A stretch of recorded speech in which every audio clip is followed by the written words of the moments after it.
So students, this is JEE Advanced paper. This is JEE Advanced 2020, paper 1, question number 16. In a triangle PQR, let vector A is equal to QR, vector B is equal to RP, vector C is equal to PQ. और बच्चों आपके पास यहाँ पर कुछ relations given है, उन relations का आपको यूज करना है। जैसे बच्चों आपके पास ट्राइंगल है PQR, अगर आप ट्राइंगल बनाते हैं और उसमें वेक्टर्स को बच्चों अरेंज करेंगे तो वेक्टर्स को अरेंज करने पर बच्चों एक रिलेशन आपको क्लियर कट नजर आएगा। वो रिलेशन है बच्चों a plus B plus C equal to 0। देखो आपकी स्क्रीन पर मैं इंडिकेट कर रहा हूँ, वो रिलेशन है a plus B plus C equal to 0। ठीक है, आई थिंक ये क्लियर हो गया होगा।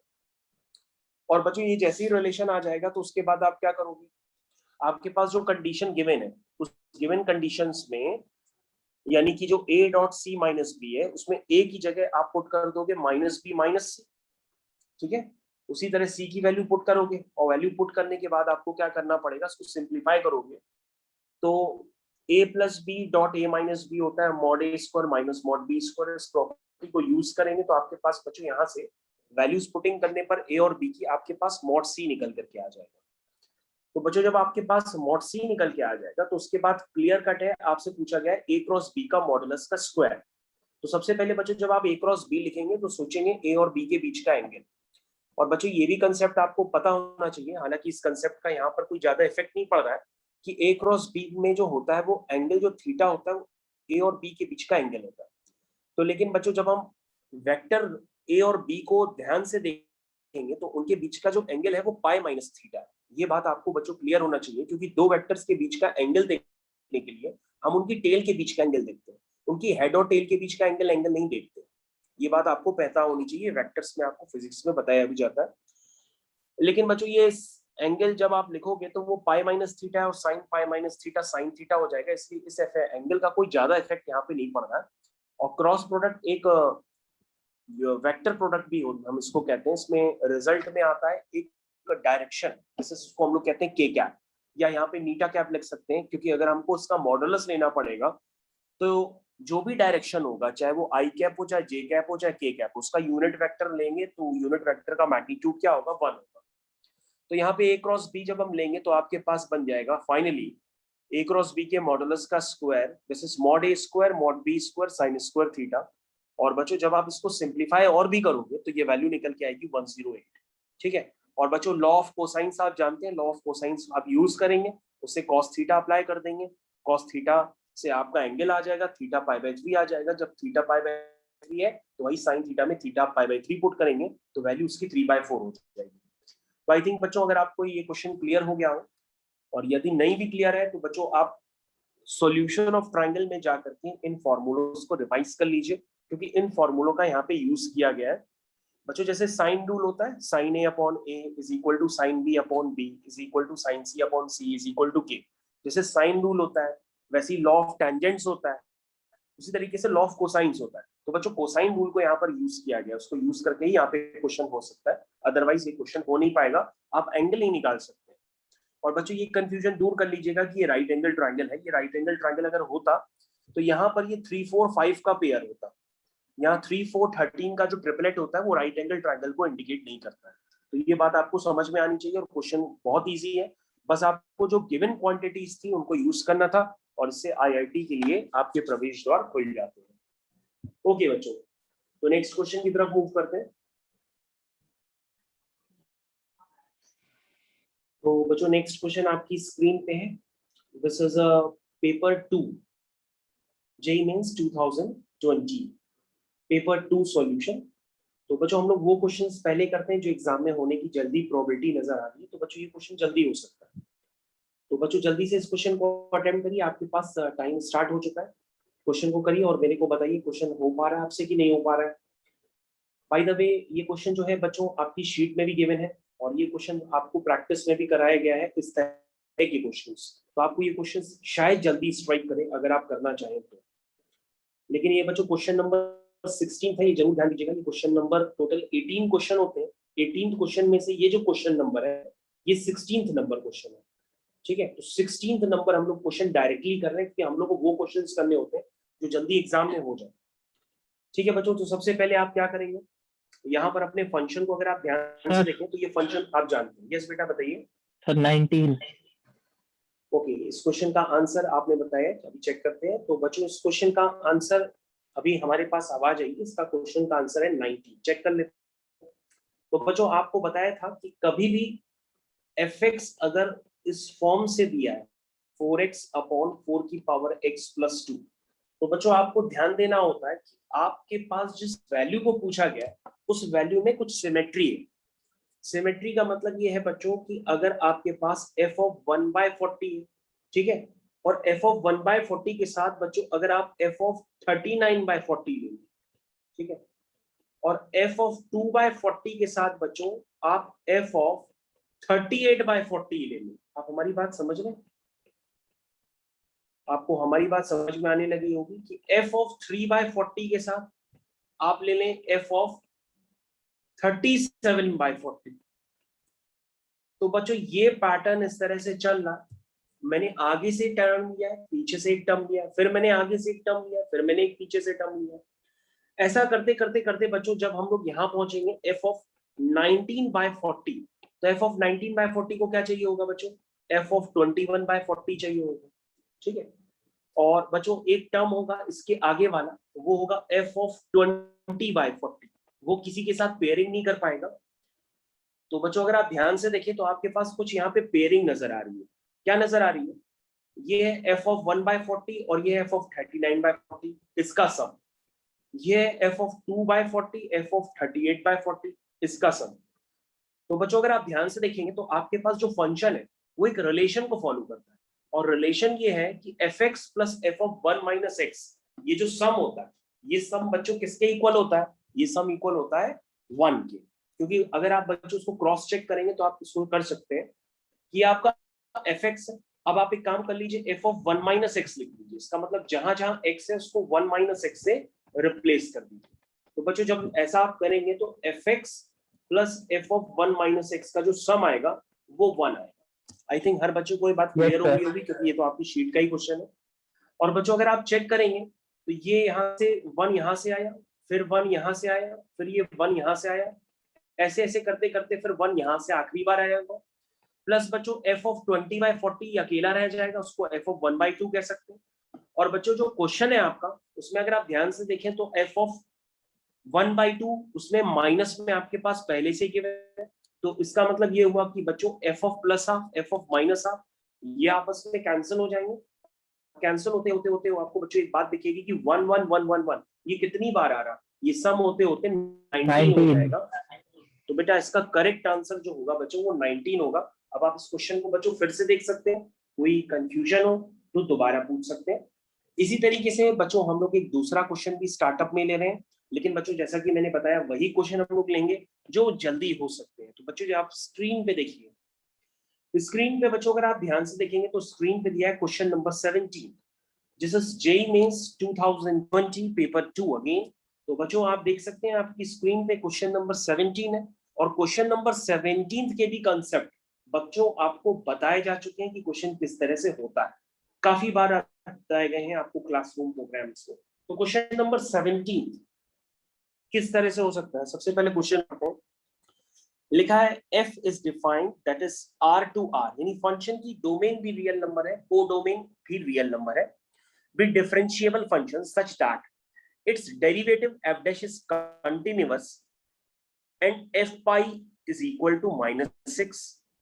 ठीक है, तो बच्चों आपको दिया गया है कि जो f है वो एक डिफरेंशिएबल फंक्शन है और उसका जो डेरिवेटिव है f डैश वो कॉन्टिन्यूअस है। भाई f डैश भी कोई फंक्शन होगा, वो कॉन्टिन्यूअस है, f पाई पर उसकी वैल्यू -6 है।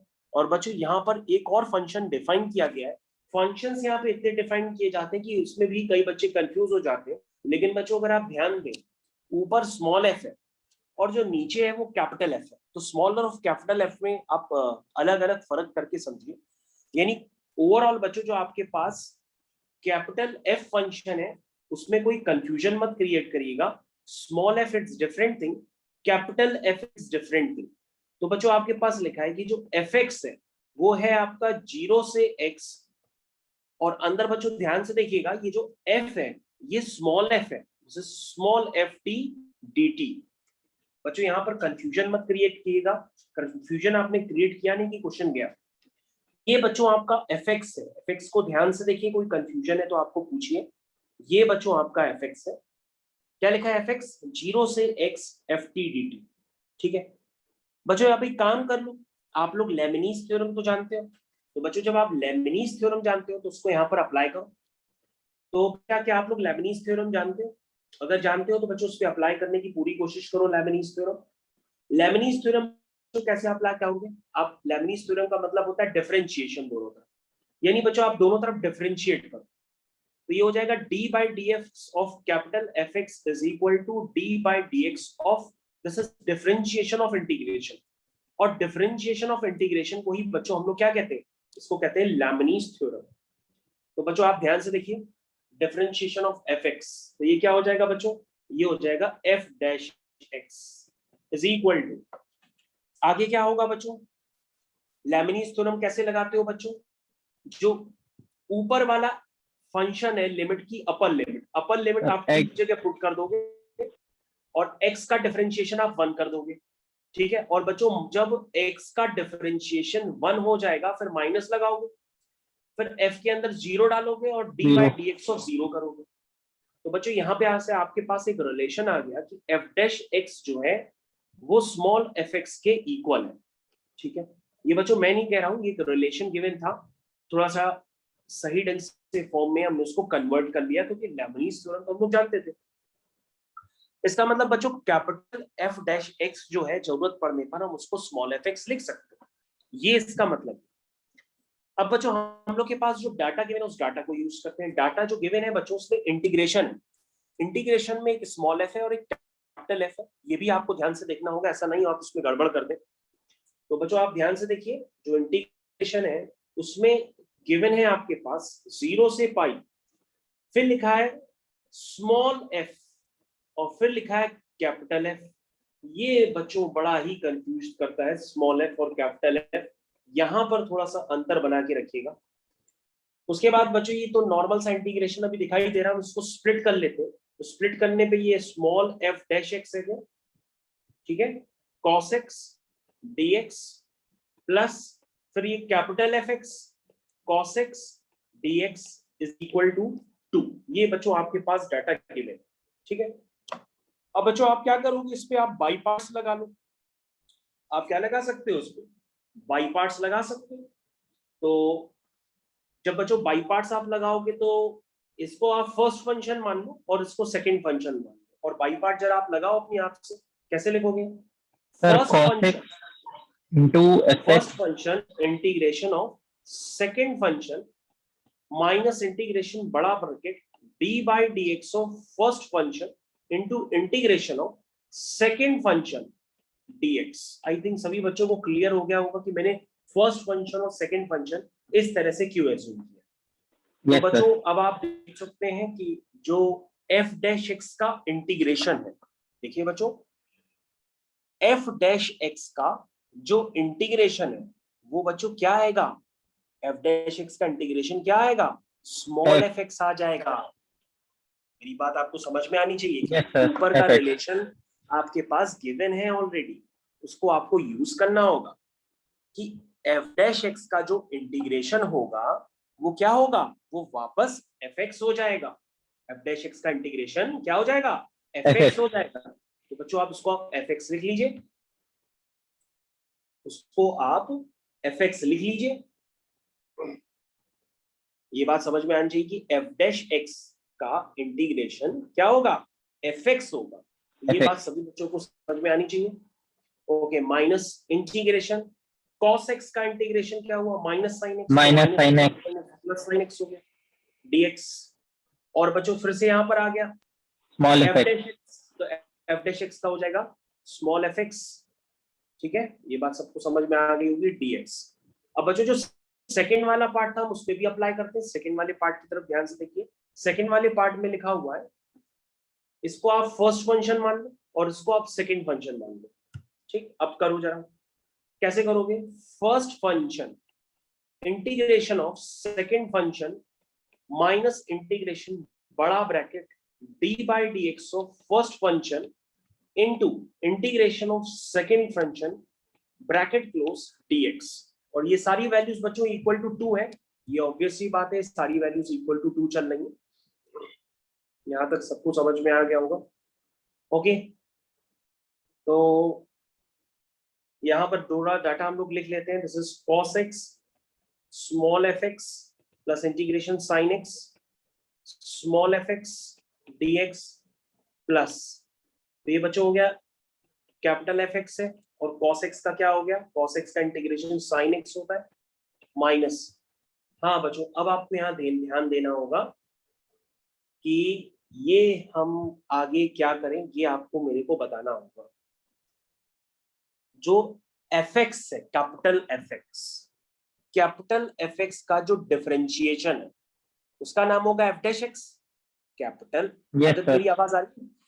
कैपिटल एफ एक्स का जो डिफरेंशिएशन होगा वो होगा एफ डैश एक्स। और बच्चों आप ध्यान से देखो, आपने अपने ऊपर स्क्रीन पे निकाल रखा है कि जो एफ डैश एक्स है वो एफ एक्स के इक्वल है।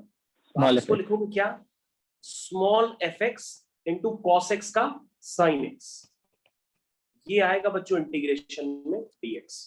और बच्चों ध्यान से देखिए, ये दो सेम इंटीग्रेशन हो गए तो ये टर्म्स कैंसिल हो गए आपके पास ओवरऑल बचा क्या है, अब आप उसको लिखने की कोशिश करिए। आपके पास ओवरऑल बचा है small F x cos x plus capital F x sine x, ये बचा है आपके पास। और बच्चों उस पर आप लिमिट अप्लाई करोगे, लिमिट आपकी है 0 से पाई, उसको अप्लाई करने की कोशिश करिए अपने आप से।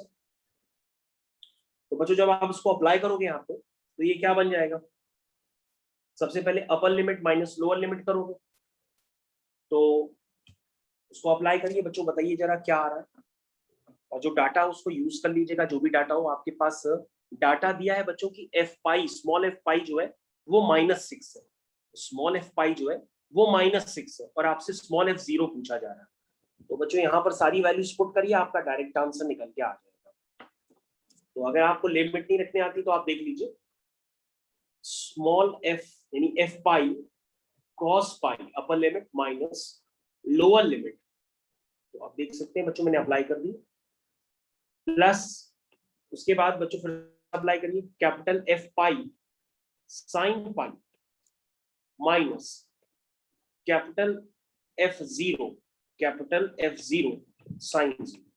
तो बच्चों ये वाला तो ब्रैकेट पूरी तरीके से आप समझ गए होंगे कि ये वाला ब्रैकेट तो कैंसिल हो जाएगा पूरा, क्योंकि साइन पाई भी 0 होता है, साइन जीरो भी 0 होता है। बस पहले वाला ब्रैकेट बच्चों बचा है, ठीक है, उसको आपको देखना है। तो वहां पर बच्चों क्या आएगा, उसको जरा लिखने की कोशिश करिए। तो यहाँ पर कॉस पाई होता है -1, तो कॉस 0 1 होगा। एफ 0 क्या है बच्चों, एफ 0 तो हमको पता ही नहीं है, निकालना है। हाँ निकालना है, तो ये हो जाएगा माइनस का एफ पाई माइनस का एफ 0, ये आएगा माइनस का एफ पाई माइनस का एफ 0 इक्वल टू 2। और ये वैल्यू बच्चों आपके पास जो एफ पाई है, वो एफ पाई की वैल्यू आपके पास गिवन है।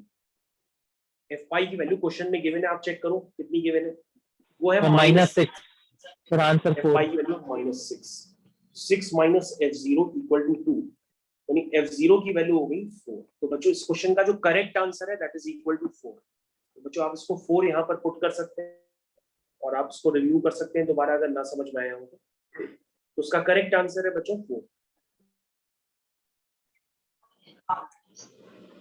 तो बच्चों नेक्स्ट क्वेश्चन आपकी स्क्रीन पे आ गया है, अब आप इसको ध्यान से देखिए क्वेश्चन में क्या गिवन है। This is JEE advance question number 18 paper 2। Let the function f is defined as 0 to pi। तो बच्चों इस तरह से फंक्शन की डोमेन और कोडोमेन वगैरह गिवन है। सपोज द फंक्शन f, यहाँ पे बच्चों छोटा फंक्शन और बड़ी फंक्शन का कोई मतलब नहीं है, यहाँ पे सिर्फ आपके पास एक ही फंक्शन है that is equal to f theta.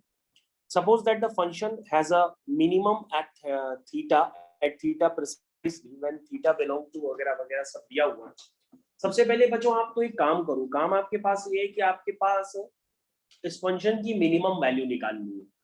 पहले फंक्शन जो है बच्चों समझी में नहीं आ रहा, पहले तो फंक्शन को सिंप्लीफाई करो, तो आप इस फंक्शन की मिनिमम वैल्यू को निकाल पाओगे। तो सबसे पहले बच्चों हम लोग फंक्शन ही लिखते हैं, this is f theta, is equal to, ये हो जाएगा sine theta plus cos theta का होल स्क्वायर। कई लोग यहाँ पर एप्लीकेशन ऑफ डेरिवेटिव भी अप्लाई कर देते हैं, लेकिन उससे क्वेश्चन बड़ा हो सकता है।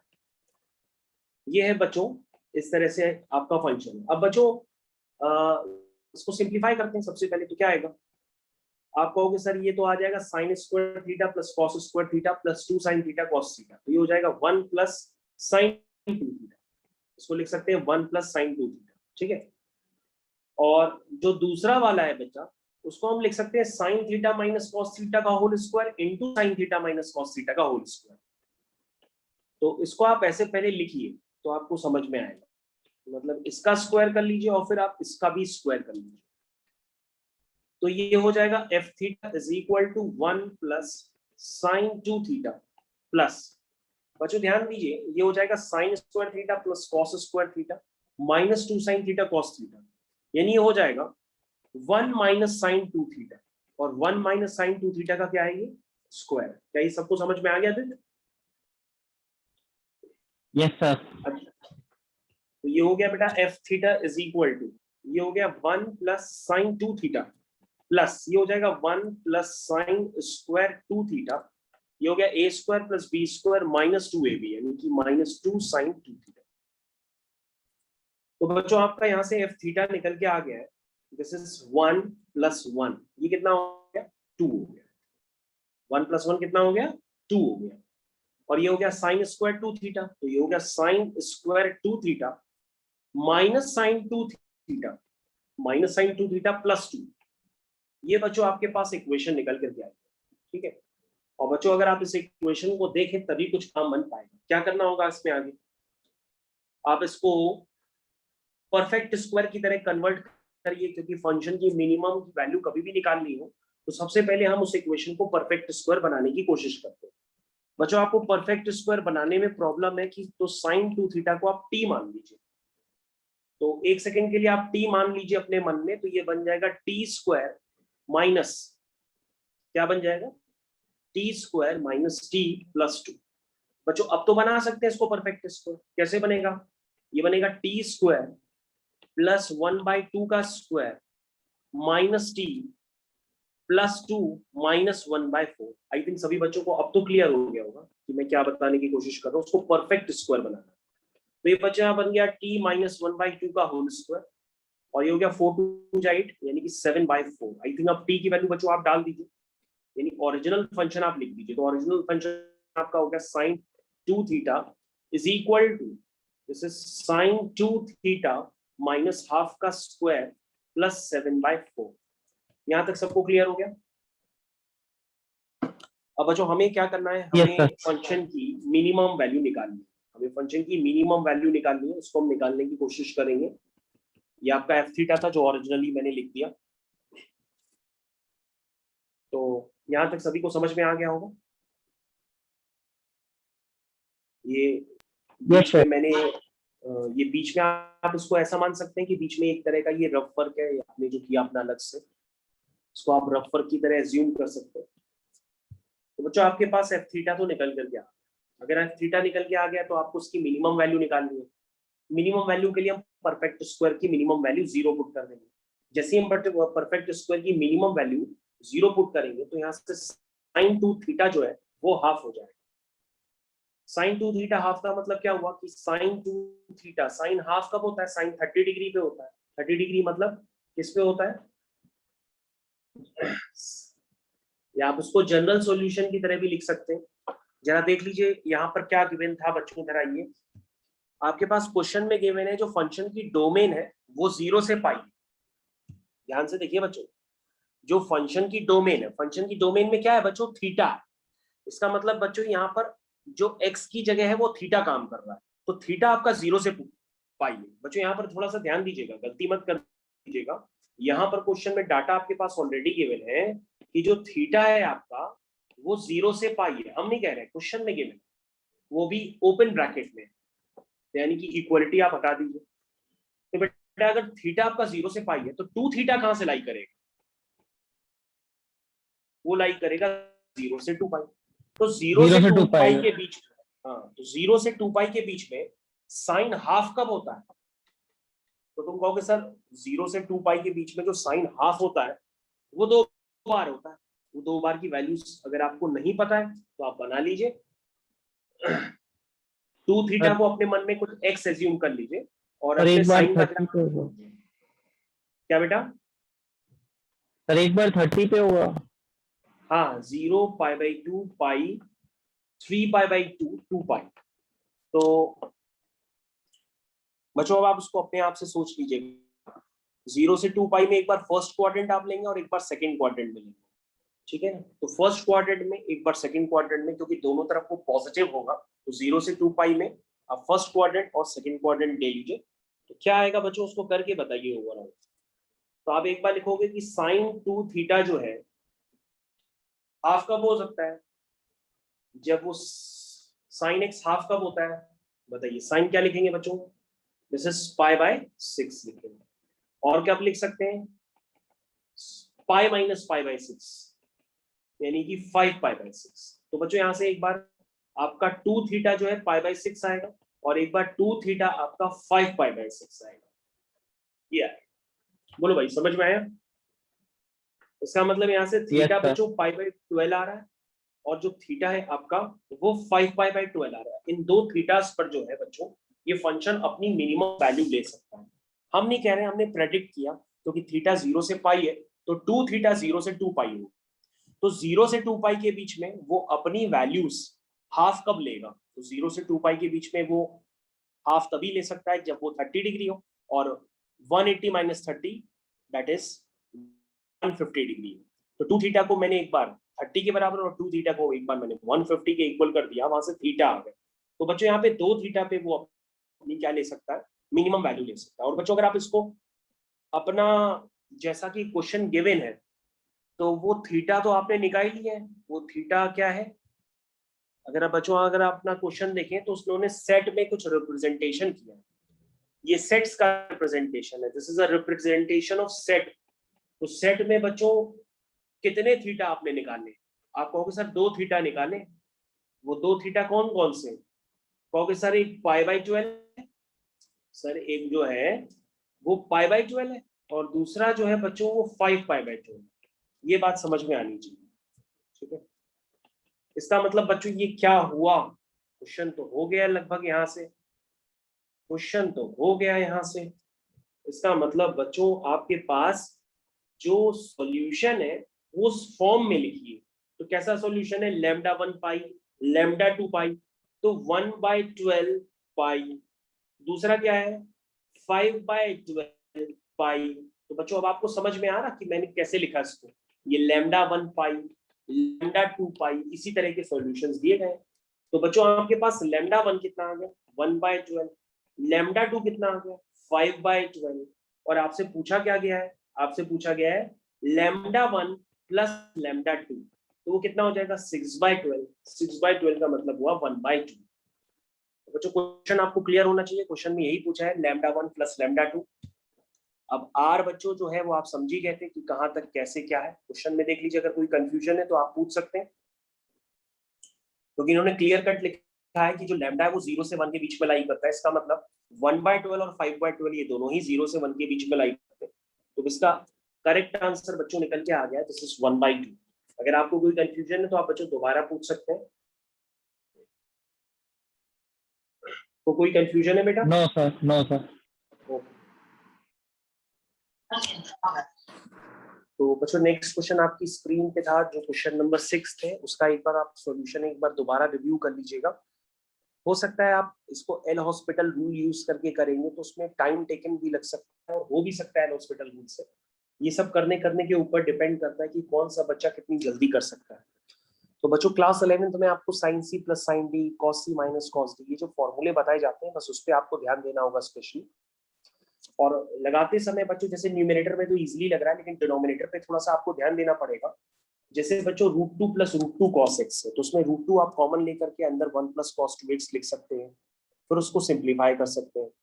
इसके अलावा बच्चों ये जो cos c और ये माइनस cos d, इन वाले टर्म्स को आप कंबाइन कर सकते हैं। जिस तरह से देखिए मैंने आपको अभी कंबाइन करके दिखाया है, उस तरह से बच्चों जब आप ये अप्लाई करेंगे तो आपको यहाँ पे दिखेगा कि 2 sin 2x के जो टर्म है वो दोनों में कॉमन है। और कॉमन आते ही आपने फिर से जो अप्लाई किया तो उससे आपका रिजल्ट जल्दी आ गया है। तो कॉमन लेते ही बच्चों अंदर आ जाएगा ब्रैकेट में sin 3x/2 minus sin x/2 यानी sin c minus sin d। उसको बच्चों जब आप फिर से अप्लाई करेंगे तो sin c minus sin d होता है 2 cos c plus d/2 sin c minus d/2। इस को बच्चे अप्लाई करेंगे और न्यूमरेटर डिनोमिनेटर से cos स्क्वायर x बच्चों कैंसिल हो जाएगा और कैंसिल होते ही बच्चों आपका आंसर जल्दी निकल आएगा। आई थिंक बच्चों आपको क्लियर हो गया होगा। इस क्वेश्चन का आंसर 8 पार्ट है, 8 था। इस क्वेश्चन का आंसर 8 आ रहा है। Answer of this question is 8 and this is very common type question और इस तरह का क्वेश्चन बच्चों आपको 2021 में भी मिल सकता है। तो रेडी फॉर इट। लिमिट्स का क्वेश्चन, तो लिमिट्स के क्वेश्चन बच्चों क्लास आपको दोबारा मिल सकते हैं 2021 में, इसके लिए रेडी हो जाइएगा। तो बच्चों वंस अगेन आप इस question number 1 JEE advance 2020 paper 2 उसको आप जरूर से समझ लीजिए। तो बच्चों क्वेश्चन में आपके पास एक सबसे पहले इक्वेशन दी है z की power 4 minus mod z whole power 4 is equal to 4i/z square. सबसे पहले बच्चों आप इसको सिंप्लीफाई करिए और सिंप्लीफाई करेंगे और उसमें आपको यूज करना पड़ेगा mod z square is equal to z into z। ये बच्चों कोई बहुत बड़ा रिलेशन नहीं है, इस रिलेशन को आप पहले से भी जानते हैं, बस आप इसको तरीके से यूज करिए। उसके बाद बच्चों आपको मॉड z स्क्वायर नहीं चाहिए, बेसिकली आपको मॉड z की पावर 4 चाहिए। तो आपने दोनों तरफ स्क्वायरिंग की और उसका रिजल्ट निकाल लिया और उसको वहां पे पुट कर दिया। पुट करने पर बच्चों आपके पास एक फाइनल इक्वेशन आई है। जो फाइनल इक्वेशन है बच्चों वो है xy इज इक्वल टू 1। अगर आप स्क्रीन पे ध्यान दें तो ये फाइनल इक्वेशन है xy इक्वल टू 1। तो बच्चों आपने एक रीजन निकाल लिया है, उस रीजन का आपने नाम दिया है s और रीजन को कौन सेटिस्फाई करता है? रीजन को सेटिस्फाई करता है कॉम्प्लेक्स नंबर z। अब बच्चों जरा ध्यान से देखिए, आपसे पूछा जा रहा है minimum value of z1 minus z2 का मॉड का स्क्वायर, जहां पर z1 z2 कहां लाई करते हैं? इस रीजन पे।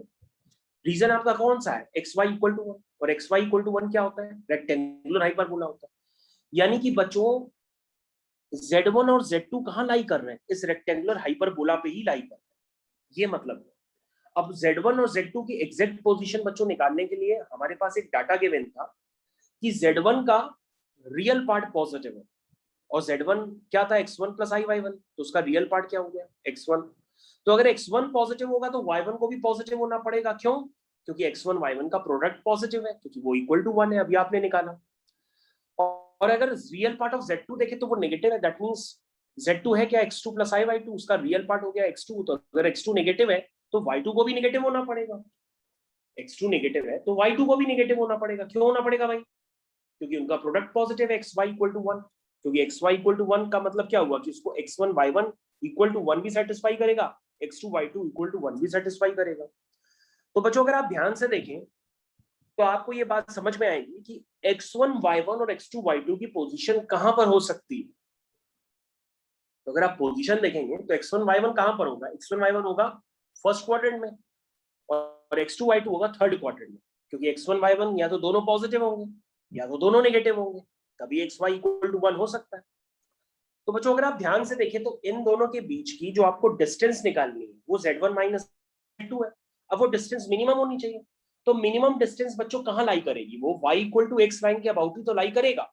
लेकिन अगर आप कोई और डिस्टेंस ले लेंगे तो बच्चों वो सारी डिस्टेंसेस आपकी क्या होगी? मैक्सिमम होगी। आपको तो मिनिमम डिस्टेंस लेनी है, जो बच्चों ये डिस्टेंस होगी। अब बच्चों y equal to x line के अलोंग की अगर ये लाई करेंगे तो पॉइंट आप समझ गए 1,1 है और दूसरा पॉइंट है -1,-1 और इनके बीच की अगर आपको डिस्टेंस निकालनी है तो डिस्टेंस होगी √8। लेकिन आपको डिस्टेंस का भी स्क्वायर निकालना है तो √8 का स्क्वायर, दैट मींस आंसर हो जाएगा 8। तो बच्चों इसका सही आंसर क्या हुआ? इसका सही आंसर हुआ 8। लेकिन बच्चों आपको फिर से ना समझ में आया तो आप दोबारा पूछ सकते हैं। इसका सही आंसर है 8। तो बच्चों आपको काफी सारी बातें पहले से भी पता होनी चाहिए कि ये वाला जैसा पार्ट आपको नजर आ रहा है स्क्रीन पे, ये भी पार्ट बच्चों आपको पहले से पता होना चाहिए कि अगर z x प्लस आई वाई होता है तो z बार x माइनस आई वाई होता है। और अगर हम दोनों को सम करते हैं तो 2x आ जाता है, दोनों का डिफरेंस लेते हैं तो 2i y हो जाता है। तो बच्चों ये बिगिनिंग में कॉम्प्लेक्स नंबर की थ्योरी में आपको ऑलरेडी पढ़ाया जाता है। अब आप बच्चों उसको ध्यान से देखिए, अगर अभी भी कोई डाउट है तो आप पूछ सकते हैं।